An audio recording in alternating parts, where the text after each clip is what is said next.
Good afternoon. Glad that you've chosen to spend some time studying the Bible with us today.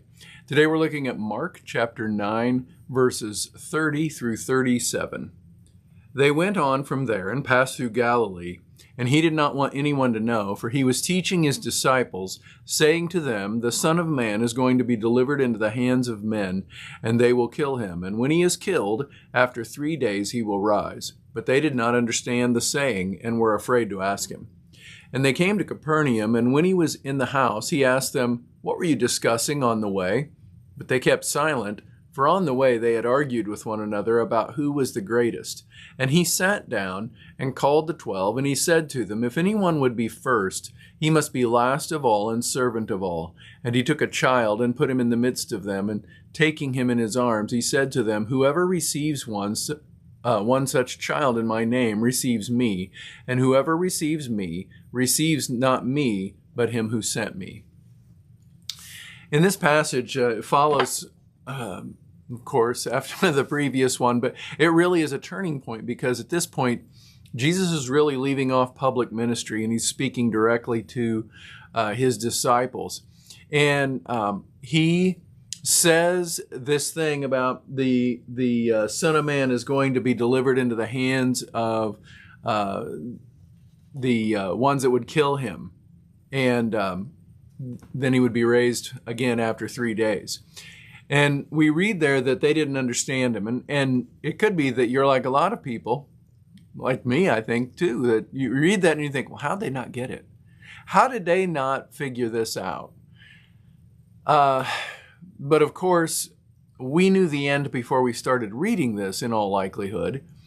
We knew that Jesus had, we knew the story of the resurrection. We knew the story of the cross. So it's easy to see all the clues. You know, if you've seen the end of the murder mystery, it's easy to go back and watch it again and say, wow, how did you not see that? But, in time, as those events are unfolding, it's a little more difficult. Also, you might think, well, yeah, but he told them. He said what he was doing. Yes, but this is Jesus. And for most of the book of Mark now, up to this point, he's been speaking with the crowds. And you can look at all sorts of examples where he says a thing to the crowd. And then later, he and the disciples are talking. And they find out that it was this multi-layered thing that he said. It had one meaning that the crowd could kind of get, and then a deeper meaning that they were going to get. So they're just like, okay, well, we finally get how this works. There's some deeper meaning here. And yet, in this case, Jesus wasn't speaking to the crowd. He was speaking directly to them, and so there is no deeper meaning. He's just telling them what's going to happen. And they couldn't wrap their minds around that. They couldn't wrap their minds around it for the reason I just said, but also because they had an idea, a preconceived idea of what the Messiah was going to be like. And when he starts talking about how the Messiah is going to be killed and then raised again, what? What? They can't figure that out. They have an idea how this is going to work. There was the national championship for football was this last week. I'm a graduate of Indiana, so I was, of course, hoping they were going to win. If you'd have told me ahead of time that there's going to be a slight change in plan, our quarterback is going to have to play with both arms tied down to a side, that would be, what? That's obviously a loser. We're going to lose now. If Jesus is telling him the Messiah is going to be killed, well, I guess that's the game. We've lost. They can't wrap their mind around it because they haven't accepted that things are not the way they initially thought. And so what do?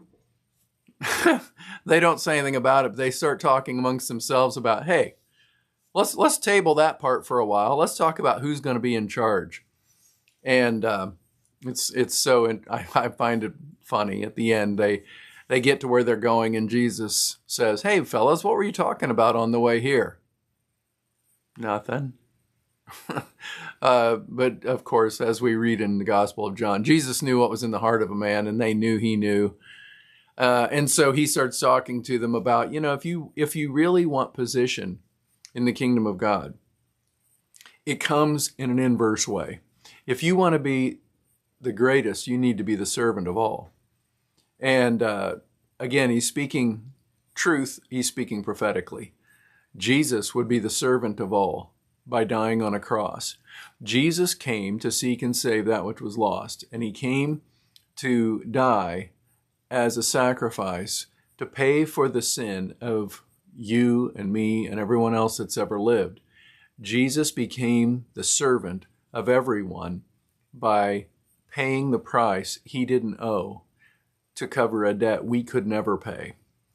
The fact that Jesus did that is the single greatest thing that has ever happened in the history of the world. It is the single greatest thing that will ever happen in the history of the world. We sometimes look at the news, we check social media to see what's going on in the world today, and we see, oh, there's yet more unrest, and there's problems here and problems there and problems somewhere else. The answer is the same.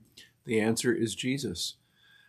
The answer is not, I will take my political viewpoint that I thought regarding this situation, whether Jesus was involved or not, and I'll just tack a little Jesus onto it and now, beat other people over the head with it. No. The answer is Jesus. The answer is people coming to faith in him.